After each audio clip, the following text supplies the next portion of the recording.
مولاي صل وسلم دائما أبدا على حبيبك خير الخلق كلهم مولاي صل وسلم دائما أبدا على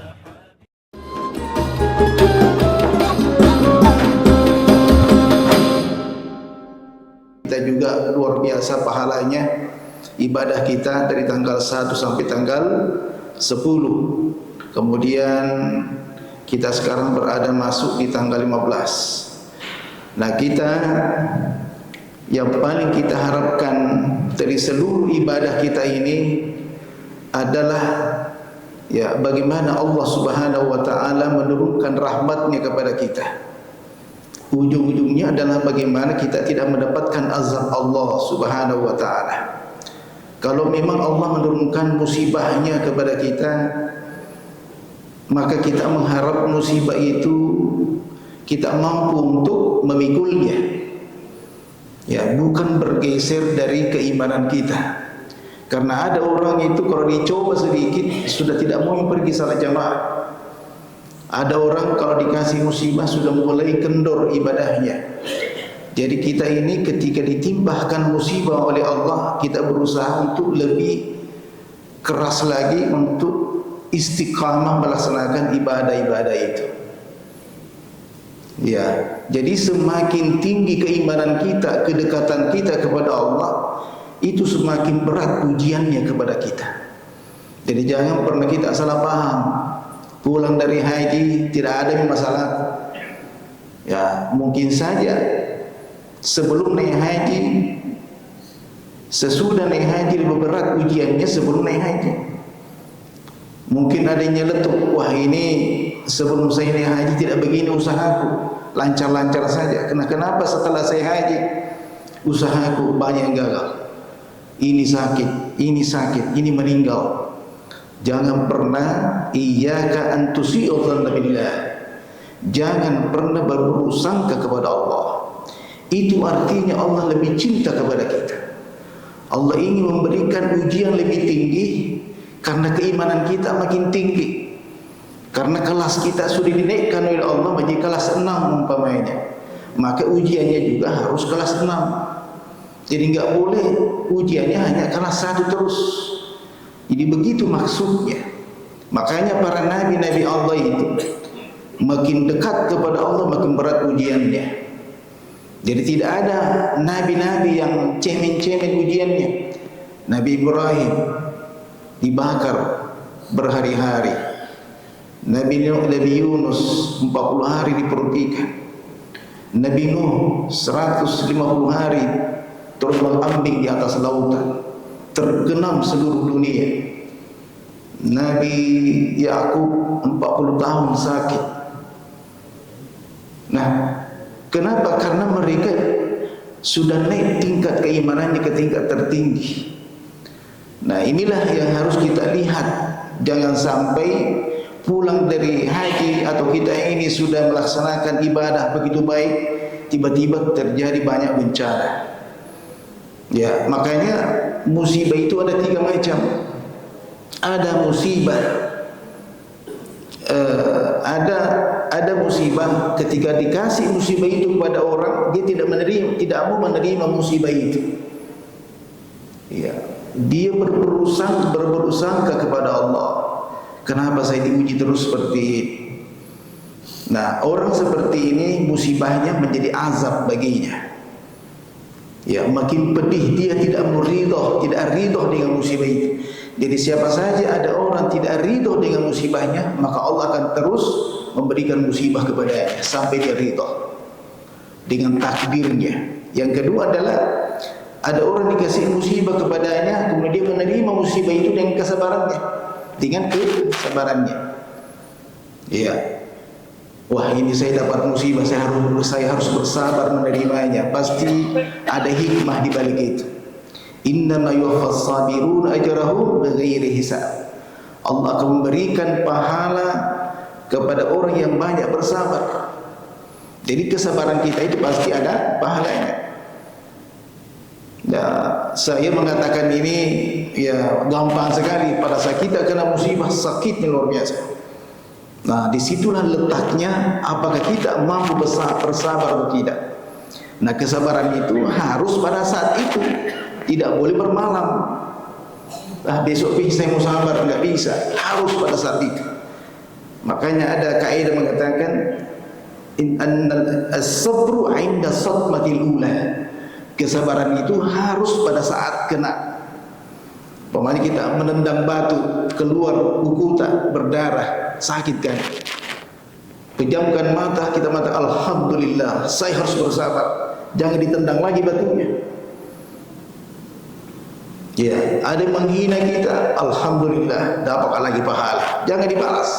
Jadi sabar pada saat itu. Itu masalah kecil. Bagaimana kalau masalah besar?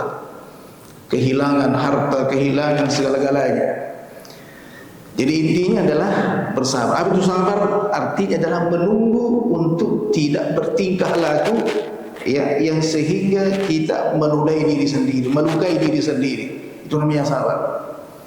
Ya, mengharapkan pahala di balik musibah itu. Kullu yusibana illa ma kataballahu lana. Tidak ada satupun musibah yang menimpa diri kita kecuali ada pahalanya. Betul? Jadi kita umat Islam ini tidak pernah rugi dari seluruh musibah ini. Makanya Nabi mengatakan ajaban li amril mu'min idza sabu sarra fa syakara fa kana khairan lahu wa idza sabu darra fa sabara fa kana khairan lahu. Saya heran melihat orang mukmin, kata Nabi, kalau dikasih kebaikan rezeki bersyukur dapat pahala. Kalau dikasih musibah bersabar dapat pahala. Jadi dua-duanya kita dapat pahala. Ketika Allah mengambil, memberi sesuatu, diambil lagi, dikasih bersyukur, diambil bersabar. Dua-duanya dapat pahala. Habis jabatan tak selesai, alhamdulillah. Dapat jabatan, alhamdulillah. Diambil, alhamdulillah. Ngapain marah-marah? Ya, begitupun namanya nikmat hidup. Ya. Kemudian ada musibah yang ketiga, ini tingkat tinggi, yaitu ketika diberikan musibah kepada orang itu, dia ridho dengan musibah itu. Bukan hanya sabar, tapi dia ridho. Apa itu ridho? Artinya adalah dia menjadikan musibah itu sebagai jalan untuk menuju cinta Allah. Nah, ini tingkat tinggi ini. Ya, ini para nabi, para wali-wali Allah. Ya, dia menjadikan musibah jalur untuk menuju kepada yang maha tinggi, yang maha besar. Artinya bahwa dia hanya tidak dapat, dia bukan hanya pahala didapatkan, tetapi diangkat derajatnya oleh Allah setinggi-tingginya. Itulah Rasulullah sallallahu alaihi wasallam. Saya teringat dengan Nabi Zulkifli.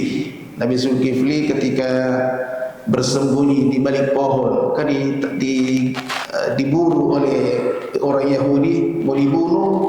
Datang iblis menyamar manusia menjadi manusia biasa. Kalau kamu ingin bersembunyi, bersembunyilah di dalam pohon ini. Nah, akhirnya dengan baca bismillah, akhirnya dengan doa terbukalah pohon itu, dia bersembunyi di dalam pohon. Siapa yang bisa melihatnya? Nah, datang orang Yahudi mencarinya, datang iblis mengatakan Zulkifli ada di dalam pohon. Kurang ajarnya itu si iblis.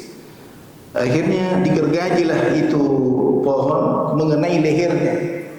Pada saat kena lehernya dia berteriak, aduh, aduh, kena kesakitan. Digorok lagi, kena lehernya lagi, gergaji Pak, bukan pisau. Bagaimana sakitnya itu? Seorang nabi digergaji lehernya. Pada saat digorok lagi, dia berteriak lagi, aduh, tidak sabar dengan musibah itu. Pada saat ingin berteriak lagi tiga kalinya, Allah menegurnya. Kalau kau berteriak lagi yang ketiga kalinya, saya cabut nama dari deretan para nabi. Akhirnya dia tekan giginya, dikuatkan giginya untuk tidak bicara, sampai akhirnya terputus leher. Itulah seorang nabi, ridho dengan kejadian tersebut. Jadi kita ini nggak ada apa-apanya. Jadi tolonglah, janganlah kita pernah salah paham dengan ibadah yang kita lakukan selama ini, ketakwaan kita. Allah berhenti menguji kita. Ahasiban nasu yaqulu amanna wa hum la yuftanun. Orang yang mengatakan la ilaha illallah saya tidak uji. Itu kata orang Al-Quran. Apakah kau mengira orang yang mengatakan la ilaha illallah aku tidak uji? Nah uji ilmu Allah Ta'ala. Tidak ada yang lepas dari ujian yang mengatakan la ilaha illallah. Untuk mengetahui apakah keimanan kita ini betul-betul ikhlas, betul-betul suci, bukan tidak ada kemunafikan di dalamnya. Jangan-jangan keimanan kita ini hanya ingin dilihat, ingin dikatakan kita ini orang baik. Nah, di sini Allah ingin memberikan sebuah ujian kita ini betul-betul emas. Tidak ada campurannya dengan benda-benda yang lain. Ya. Kemudian bapak-bapak yang dimuliakan Allah Subhanahu wa taala, ada satu ayat dalam Al-Qur'an mengatakan begini. Wa ma kana Allahu liyu'adzibahum wa anta fihim wa ma kana Allahu mu'adzibahum wa hum yastaghfirun. Allah tidak akan menurunkan suatu musibah di satu tempat kalau ada Nabi Muhammad di situ. Jadi kalau ada Nabi Muhammad di satu tempat, Allah tidak akan menurunkan musibahnya sebagai penghormatan keagungan kepada hamba-Nya yang dicintai. Dan kemudian lanjut ayat mengatakan, dan Allah tidak akan menurunkan suatu musibah di satu kaum kalau kaum itu beristighfar, banyak tobatnya. Jadi kalau kita ingin menghindari musibah-musibah dari Allah, caranya tabamegai sikiri tak istighfar. Tidak usah kita mencari cara-cara bagaimana menciptakan kedamaian, menciptakan kemakmuran, menciptakan ekonomi yang kuat dan sebagainya. Negara kita, daerah kita akan aman, tentram dengan seluruh tumbuh-tumbuhannya dengan cukup istighfar. Nah, kita lihat dulu, Nabi Muhammad sudah tidak ada, betul? Tetapi ulama kita mengatakan yang dimaksud di sini setelah Nabi Muhammad tidak ada adalah bagaimana menghidupkan sunnah-sunnah ya Rasulullah SAW. Allahumma salli wa sallim ala Muhammad. Jadi ketika kita menghidupkan sunnah-sunnah Nabi, seakan-akan kita menghadirkan Rasulullah di situ, betul? Nah, kita ini pergi salat jamaah, sunnah Rasulullah atau tidak? Inilah yang diberikan contoh oleh Nabi, seakan-akan Nabi Muhammad ada di sekitar kita. Kita menghadirkan perbuatannya Rasulullah di dalam masjid. Mulai kita masuk rumah sampai kita keluar, kita hadirkan sunnah Rasulullah dalam rumah. Di luar rumah juga kita hadirkan sunnah-sunnah Rasulullah. Jadi seakan-akan Nabi Muhammad berada di mana-mana. Kenapa? Karena umatnya menghidupkan sunnah. Jadi selama kita menghidupkan sunnah Rasulullah, apakah azab Allah akan diturunkan? Ulama kita mengatakan itulah tolak bala asalnya. Allah tidak akan menurunkan bala. Nah, coba tidak dilaksanakan sunnahnya Rasulullah. Nah, sekarang jamaah haji kita pulang dari tanah suci, dia bergelar haji mabrur. Di sisi kita yang mengatakan seperti itu. Tapi tanda-tanda orang yang haji mabrur adalah pulang dari tanah suci menghidupkan sunnah Rasulullah. Mungkin sehari, 2 hari, seminggu masih bagus perbuatannya, sering datang ke masjid. Setahun kemudian hilang nih dari masjid. Tidak pakai sarung haji, sudah mulai hilang salat sunnatnya dan seterusnya. Nah, ini bukan haji mabrur namanya. Jadi menjadi haji gampang, tapi menjaga nilai-nilai haji itu untuk istiqamah setelah haji ini susah. Makanya kalau ada orang sudah haji, panggil ke haji, Pak Haji, apa maksudnya haji? Wahai orang yang melaksanakan sunnah Rasulullah, itu maksudnya haji. Wahai orang yang sudah disucikan oleh Allah, itu namanya haji. Jadi masih ini Imam Kalingi kalau ada orang yang panggil ke haji tapi tidak salat, bertentangan dengan nama haji. Jadi haji artinya tadi, wahai orang yang disucikan oleh Allah, wahai orang yang melaksanakan sunnah Rasulullah, wahai orang yang istiqamah, itu namanya haji. Ya. Nah, jadi kita berusaha. Nah, apa yang paling besar sunnahnya Rasulullah yang dilakukan? Kita ini khususnya di bulan Zulhijjah ini, kita masih tetap harus menghidupkan sunnah Rasulullah. yaitu zikirnya Rasulullah. Inilah sunnah tertingginya Rasulullah. Jadi kita tidak boleh meninggalkan ini, hidupkan terus selama kita berada di bulan agung ini, di mana pahala kita dilipat gandakan oleh Allah di bulan ini. Kita berada tanggal 15 sekarang, pas ya 14 hari lagi ke depan. Nah, zikir yang banyak, zikir itu wajibnya di mana? Ketika sholat kan? Ada ayatnya, wa aqimis sholata li dzikri, laksanakan salat untuk berzikir kepada. Jadi setelah kita keluar dari masjid, sunnah hukumnya berzikir. Mau berzikir, tidak mau berzikir silakan. Tetapi kita dianjurkan oleh Allah untuk memperbanyak berzikir sesudah sholat. Makanya ada ayat mengatakan, ya ayyuhalladzina amanu dzkurullaha dzikran katsira. Wahai orang beriman, perbanyaklah berzikir. Wasabbihuhu bukratan wa asila, dan perbanyaklah bertasbih di pagi dan waktu petang. Ya sebenarnya tasbih itu zikir juga namanya. Saya kasih contoh begini. Setelah masuk mahasiswa dan Muhammad, telah masuk mahasiswa dalam kelas dan Muhammad ini masuk mahasiswa tidak? Masuk. Tapi disebut lagi namanya Muhammad. Kenapa spesial? Jadi tasbih itu spesial sekali dibandingkan zikir-zikir yang lain. Tasbih itu subhanallah. Jadi subhanallah itu adalah zikir spesial. Itulah zikir yang pertama-tama yang disebut oleh makhluk ketika Allah menciptakannya. Pada saat Allah menciptakan langit dan bumi, arasnya, kursi, seluruh alam semesta, semuanya bergerak, semuanya serentak mengatakan subhanallah. Serentak mengatakan seperti itu. Apa ayatnya? Sabbaha lillahi ma fis samawati wa ma fil ardh. Telah bertasbih apa yang ada di langit dan di bumi di saat ketika diciptakan. Nah, apakah selesai bertasbih setelah itu? Ternyata terus bertasbih sampai hari kiamat. Apa ayatnya? Yusabbihu lillahi ma fis samawati wa ma fil ardh. Sedang dan akan terus bertasbih apa yang ada di langit dan di bumi. Jadi di sekitar kita ini semua bertasbih. Semua binatang makhluk yang melata semua bertasbih. Wa in minkum illa, apa ayatnya? Yusabbihu ya. Walakin la tafhamuna tasbihahum.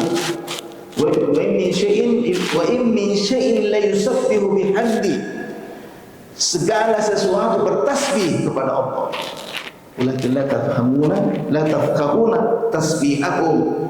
Cuma kalian tidak paham tasbih mereka. Jadi mereka punya bahasa sendiri dalam bertasbih. Ya, jadi kita intinya adalah Bapak Ibu, kalau kita ini menganggap diri kita ini contoh teladan dari Nabi, tak ambil isi kita. Iya, saya mau kembali. Ada 3 macam kemuliaan. Ada Allah menciptakan 3 macam kemuliaan. Pernah saya bahas. Tempat yang mulia. Di mana tempat mulia itu? Mekah, Madinah. Betul? Yang mana paling mulia? Mekah atau Madinah? Kedua-duanya tempat mulia, tempat paling mulia. Yang mana paling mulia? Mekah atau Madinah, Pak? Mekah. Betul, sepakat. Bukan Madinah. Mekah. Karena kenapa Mekah? Karena ada Ka'bah di situ. Kalau saya mengatakan Madinah yang paling mulia karena ada Nabi Muhammad di situ.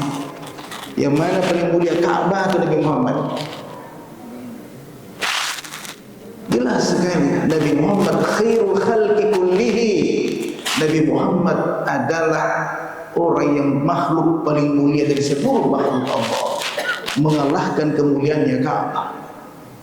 Makanya Madinah lebih mulia karena ada Nabi Muhammad di situ.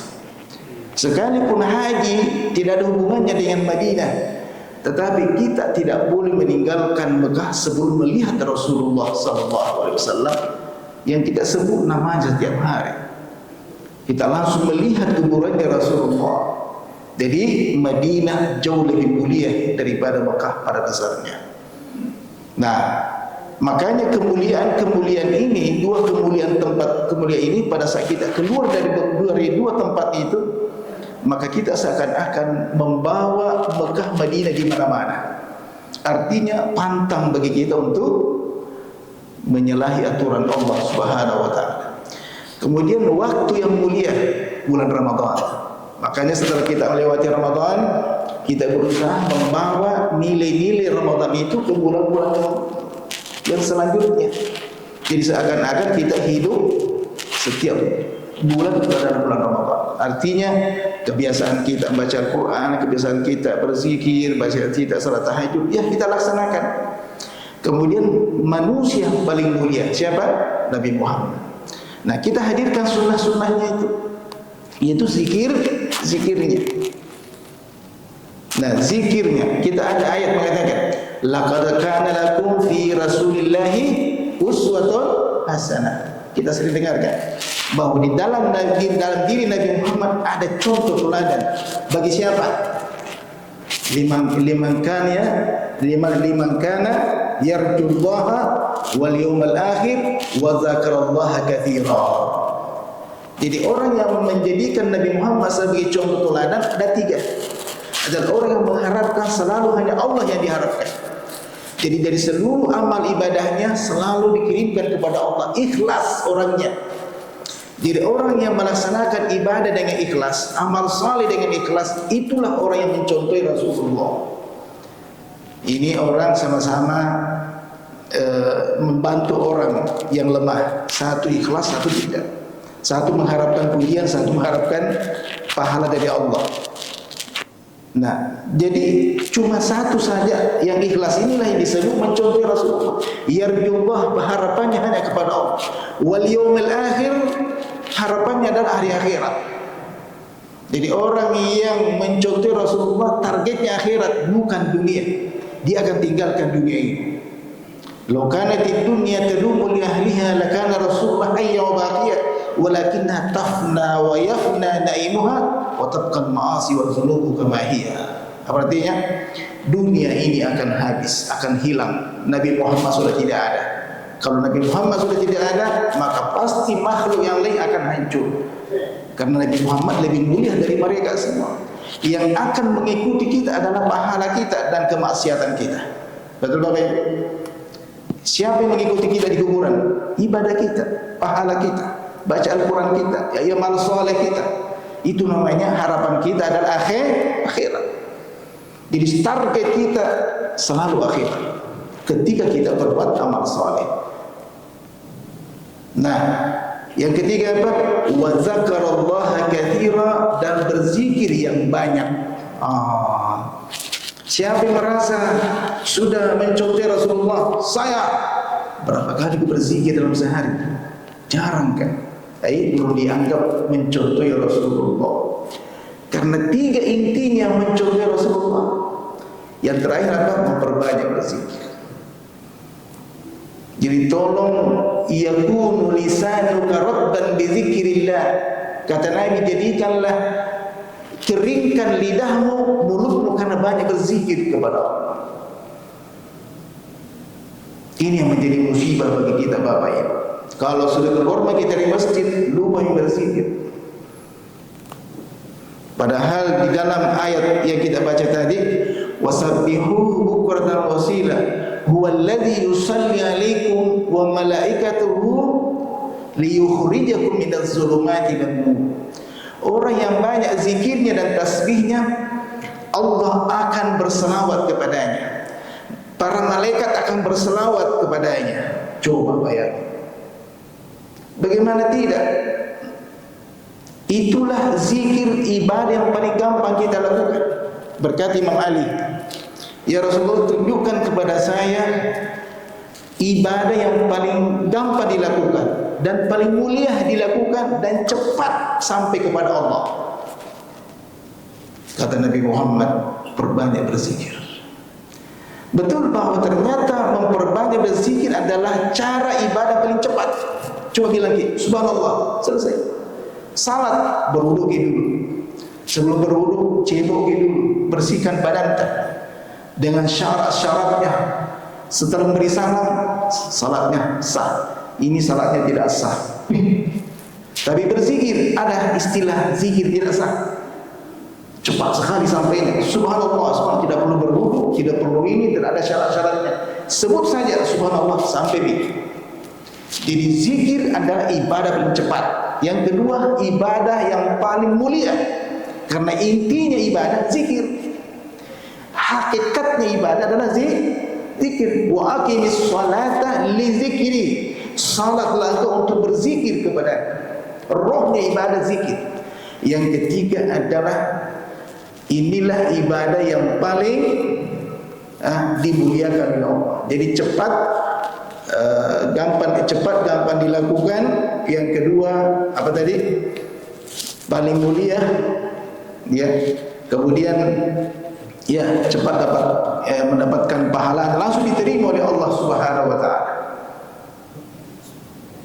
Ya, jadi tidak ada lagi jalan bagi kita kecuali memperbanyak berzikir. Tidak ada yang bisa mengganggu kita untuk melakukannya. Cuma kadang iblis itu tinggi sekali juga. Kita Facebook pengen dilihat, TikTok pengen dilihat, YouTube pengen dilihat. Kita ada semua akunnya di situ, yang membuat waktu kita habis sehingga kita tidak jarang lagi berzikir.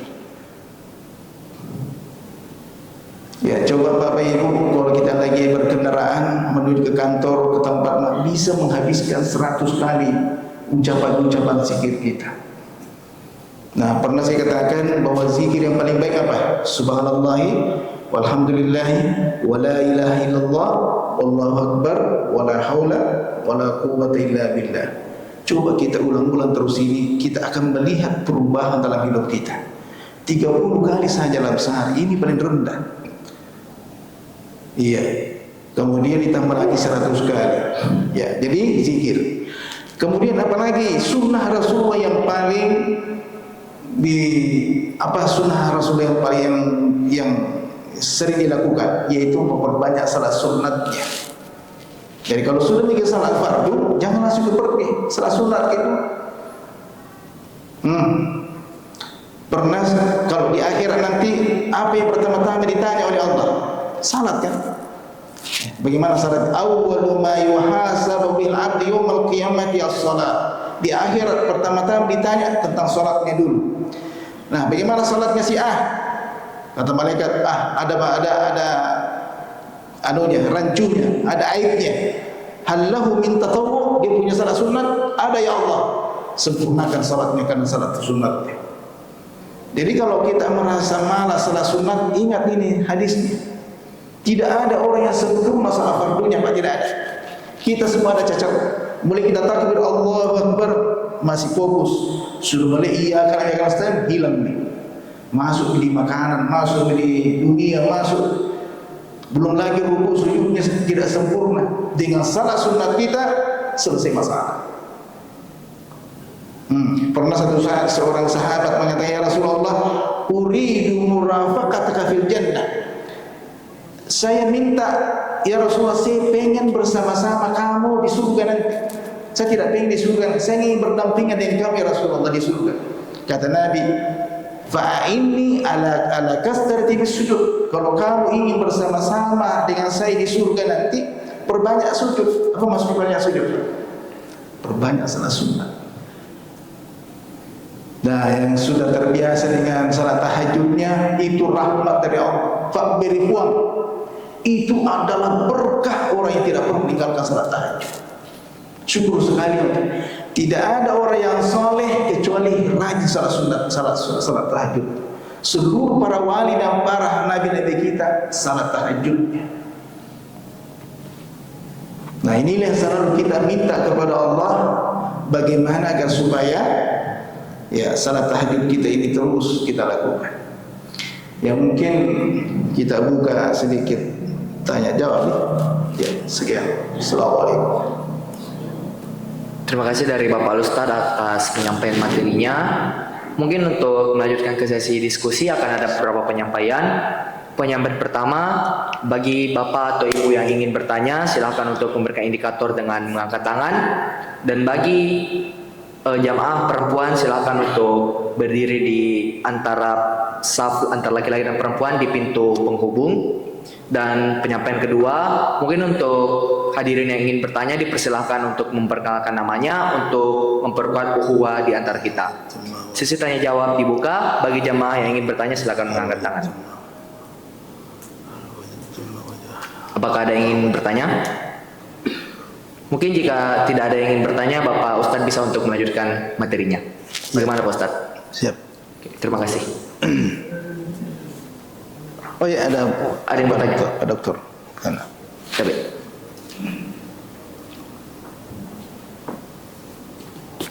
Ya, kita membuat sebuah tradisi kalau kita bertanya mesti memperkenalkan nama. Nama saya Dr. Muhammad Daminka, MAG. Pertanyaannya adalah, tolong Pak Ustaz menegaskan kepada kita ini sunnah yang dituntut untuk kita laksanakan yang berbarengan dengan salat wajib. Ya, saya membaca ada sunat muakkad dan ada sunat-sunat yang lain. Mungkin itu yang semakin dapat membuat kita ini semakin istiqomah di dalam melaksanakan sunnah Rasul Sallallahu Alaihi Wasallam. Demikian saja. ya, terima kasih. Jadi ada namanya as-sunan sunnah at-tabi'ah li as-salawat al-mafruḍah wa sunnah mustaqillah. Jadi ada sunnah-sunnah berhubungan dengan salat wajib, ada salat sunnah tidak hubungannya dengan salat wajib. Nah, yang ditanyakan tadi sunat-sunat yang berhubungan dengan salat wajib. Nah, salat sunat yang berhubungan dengan salat wajib ada dua macam. Ada yang muakkad, ada yang tidak muakkad. Nah, muakkad apa itu? Salat sunat yang jarang ditinggalkan oleh Rasulullah. Selalu dilakukan, kecuali ada tamunya, ada masalah, ada tiba-tiba ada problem, ya biasa ditinggalkan. Tapi kalau selama itu tidak ada, Nabi selalu istiqamah melakukannya. Nah, yang muakkad itu di sini ada 12 rakaat. Ya, ada yang pertama Pak, 2 rakaat sebelum salat subuh. Ini masih salat sunat muakkad. Apalagi 2 rakaat sebelum salat duhur dan 2 rakaat sesudah salat duhur. Sebelum dan sesudahnya 2 rakaat. Salat apa namanya? Salat sunat muakkad. Berapa itu? 6. Kemudian 2 rakaat sesudah salat maghrib. Berapa? 8. Kemudian 2 rakaat sebelum salat isya dan sesudah salat isya. Berapa ini? 12 ya? Sudah 12. Nah, ada 2-3 hadis kalau tidak salah ingat. Barang siapa yang selalu melaksanakan 12 rakaat setiap hari selain salat fardu itu, maka akan dibangunkan istana dalam surga. 2 hadis, 3 hadis sama maksudnya. Itu saja, kita istiqamah saja itu luar biasa. Salat fardu berapa kali? Berapa rakaat salat fardu semua? 2, 4, 4, 3, 4. Berapa rakaat? 17 ditambah 12. Bisa ke? Susah kali. Gampang nih. 2 rakaat sebelum salat subuh. Barang siapa melakukannya akan diberikan lebih baik daripada dunia dan isinya kan. 2 rakaat sebelum dan sesudah salat duhur. Masuki sebelum azan, sesudah, tapi dilakukan sesudah azan ya. Masuk tahiyatul masjid. Sesudah azan, nah, baru mulai dihitung 2 rakaat sebelum salat duhur. Nah, sesudah salat duhur 2 lagi. Yang muakkadnya asar tidak masuk. Baru maghribnya 2 rakaat sebelum sesudah maghrib 2 rakaat. Isya 2, 12 semua. Nah, kita lihat tidak muakkadnya. Tidak muakkadnya 2 rakaat sebelum salat duhur, 2 rakaat sesudah salat duhur, berarti 4 dengan salat muakkadnya. 4 rakaat sebelum salat asar, 2 rakaat sebelum maghrib, dan ada lagi namanya salat sunat 6 rakaat sesudah salat maghrib. Salat sunnah apa namanya? Ya,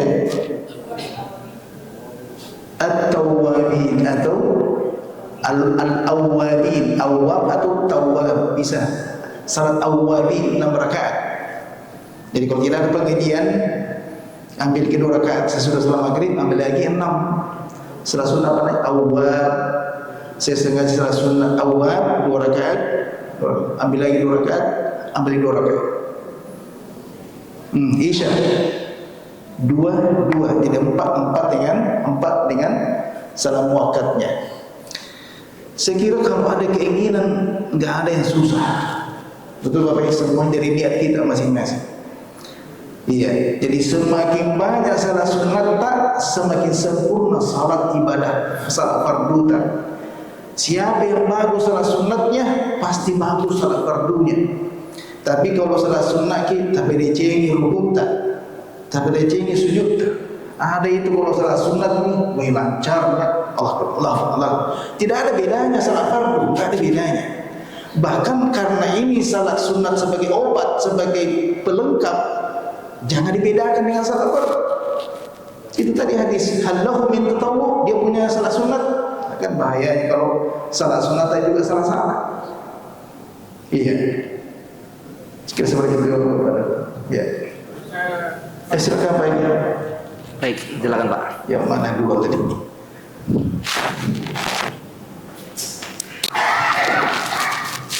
Terima kasih atas kesempatan yang diberikan. Iya. Nama saya Ahkam Amir. Iya, bahkan sangat. Mengenai salat sunat ini, pemahaman saya tidak ada sebelum Isya. Yang ada duhur, sebelum duhur 4 rakaat, setelah duhur 2 rakaat. Itu saja saya koreksi Ustaz. Iya, sebelum Isya tidak ada. Isya tidak ada sebelum. Nanti setelah Maghrib mungkin masuk tak? Isya. Oh, tidak ada. Isya sebelum tidak ada, sesudah yang ada. Terus duhur yang 4 sebelum.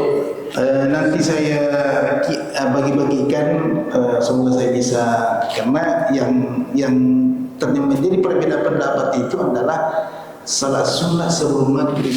Kalau Isya tetap kita lakukan 2 sampai bahkan 4 rakaat sebelum salat Isya dibolehkan. Ya, bukan salat Isya tapi maghrib ya. Ya, nanti saya kasih lebih jelasnya lagi karena mungkin ada kesalahpaham kita, tapi kita akan perjelas dengan narasumbernya, dengan referensinya di. Iya, 4 Isya pun demikian. Duhur 4-2.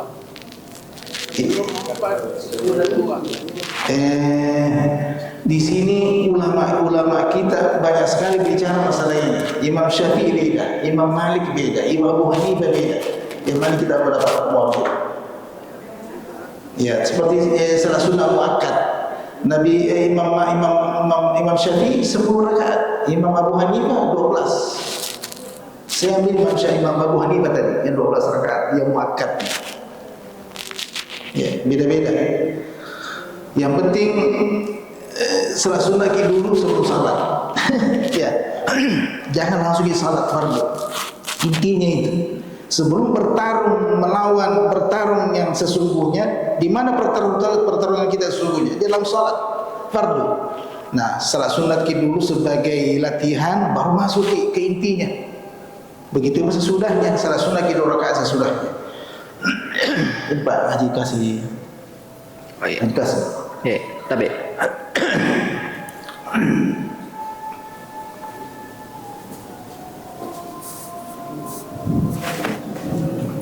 saya cuma tanya muakkad Pak.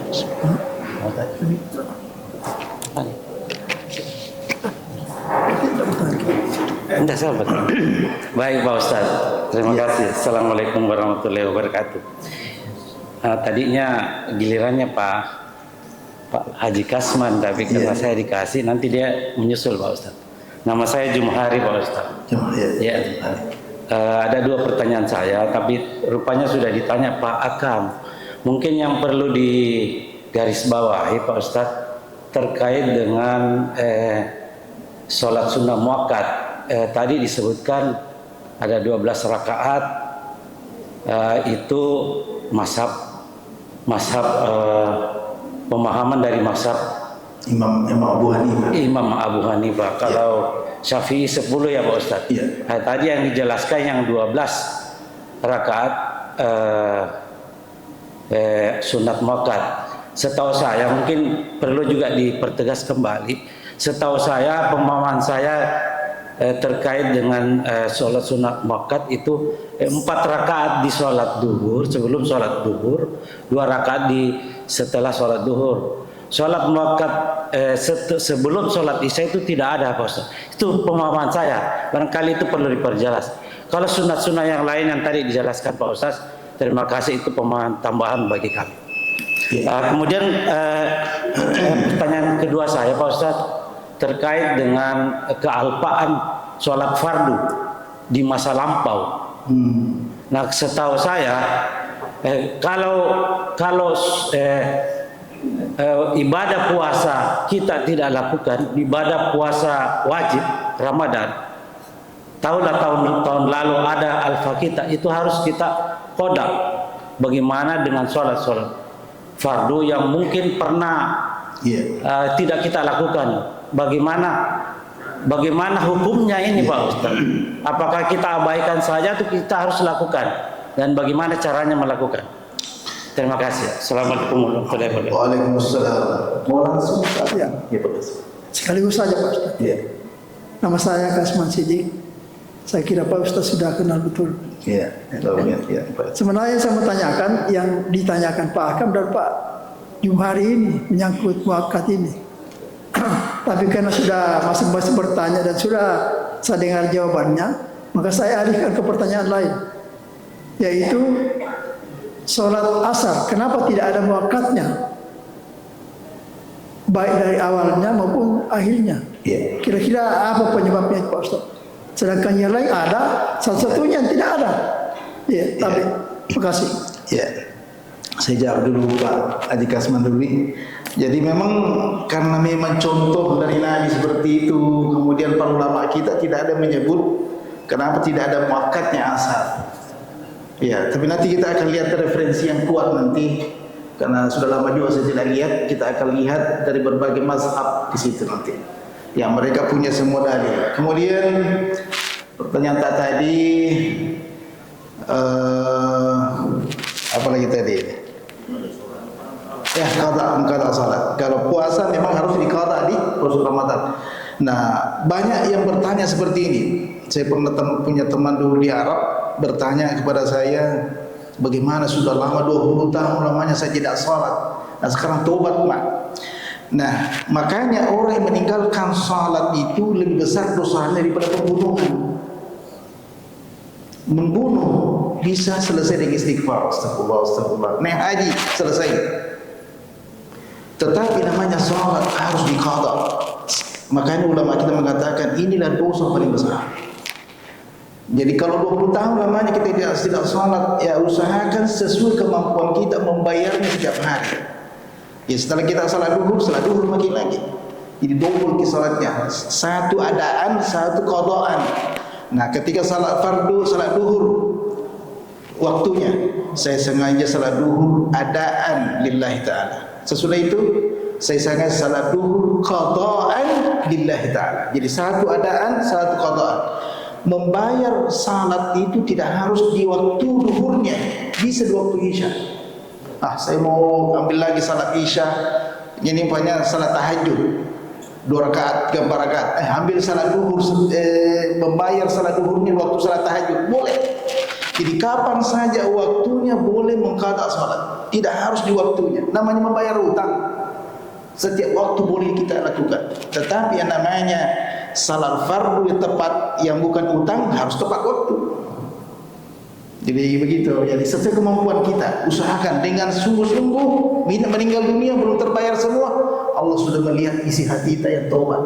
Insya Allah Allah akan mengampuninya. Kenapa diampuni? Karena berhubungan dengan Allah, tidak ada hubungannya dengan manusia. Allah Maha Pengampun, Allah Maha Pengasih. Selesai. Yang berbahaya itu kalau ada dosa tak dengan sesama manusia. Dia bayar utang tak? Betul?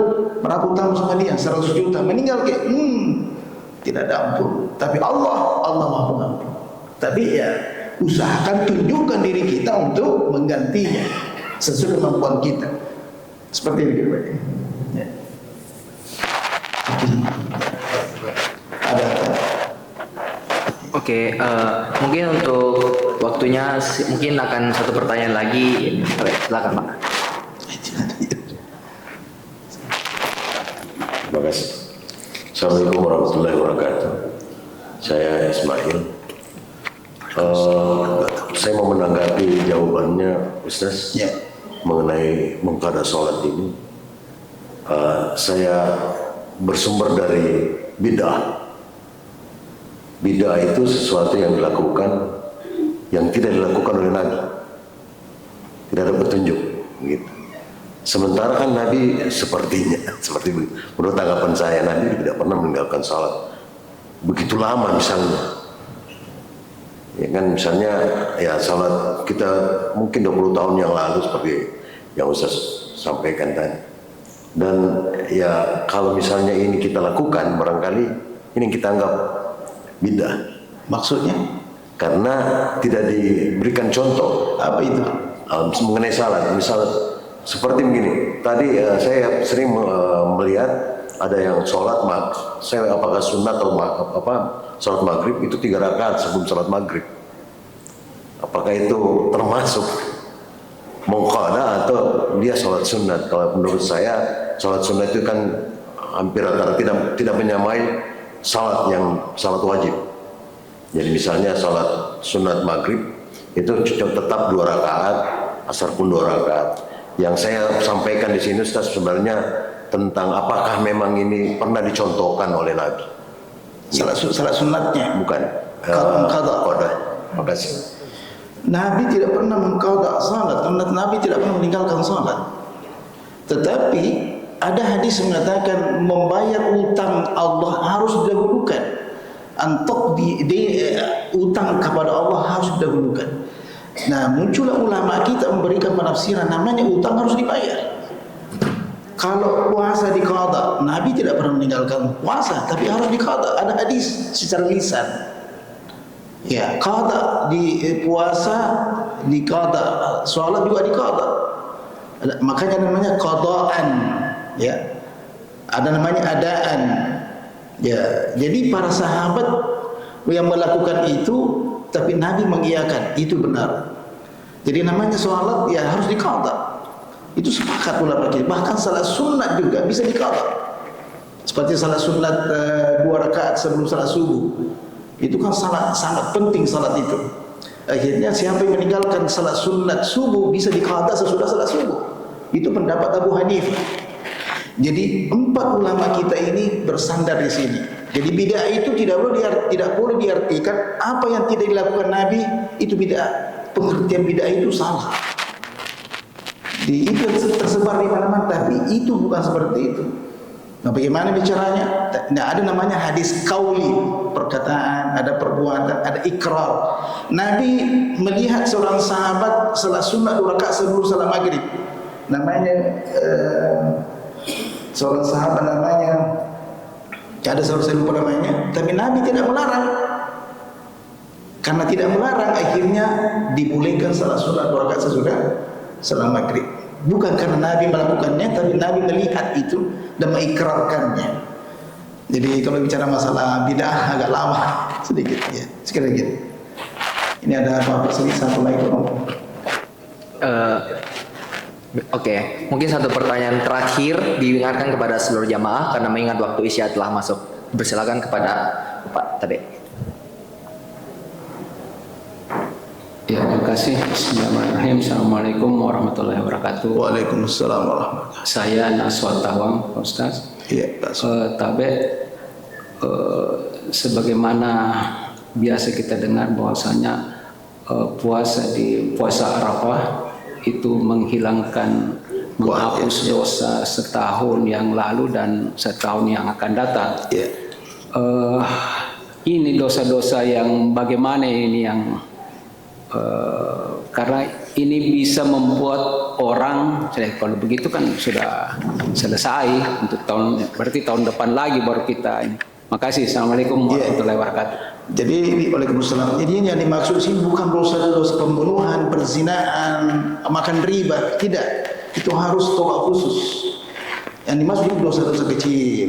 Nah, dosa yang setahun dosa kita akan datang diampuni oleh Allah. Ada dua penafsiran. Ada mengatakan Allah akan menghalangi kita untuk berbuat dosa setahun kemudian. Ada mengajak kita ayo kita melaksanakan perbuatan ini, perbuatan maksiat. Dihalangi oleh Allah untuk melakukannya. Ada mengatakan seperti itu. Ada mengatakan betul-betul Allah mengampuni dosa tak setahun akan datang sesuai dengan bahasanya. Tapi jangan dia akal-akali. Wah, kesempatan ini saya berbuat dosa ini karena setahun akan datang diampuni. Itu namanya pada tuai. Jadi kita selalu berusaha untuk istiqamah untuk menghindari dosa-dosa. Ya, seperti itu. Baik, terima kasih. Mungkin begitu dia sesi tanya jawab kita pada hari ini. Sesi tanya jawab ditutup. Mungkin untuk menutup seluruh kajian kita pada malam hari ini, dipersilakan kepada Bapak Ustadz untuk memberikan sepatah kata sebelum menutup keseluruhan kajian. Dipersilakan Pak Ustadz. Ya, mari kita banyak berdoa kepada Allah selama bulan Zulhijjah ini, khususnya doa Allahumma la takilni ila nafsi tarfat ain. Itu doa paling bagus, yaitu ya Allah janganlah tinggalkan aku sekalipun sekejap mata. Engkau selalu bersama dengan diriku. Amin. Bismillahirrahmanirrahim. Alhamdulillahirabbil alamin wassalatu rasulillah. اللهم ربنا فاغفر لنا ذنوبنا كفر عنا سيئاتنا وتوفنا مع الأبرار اللهم أصلح لنا شأننا كله ولا تكلنا إلى أنفسنا طرفة عين برحمتك يا ذا الجلال والإكرام رب اغفر لنا والوالدين والمشائخنا إنك أنت الغفور الرحيم ربنا آتنا في الدنيا حسنة وفي الآخرة حسنة وقنا عذاب النار وصلى الله وسلم عليه والحمد لله رب العالمين. الفاتحة.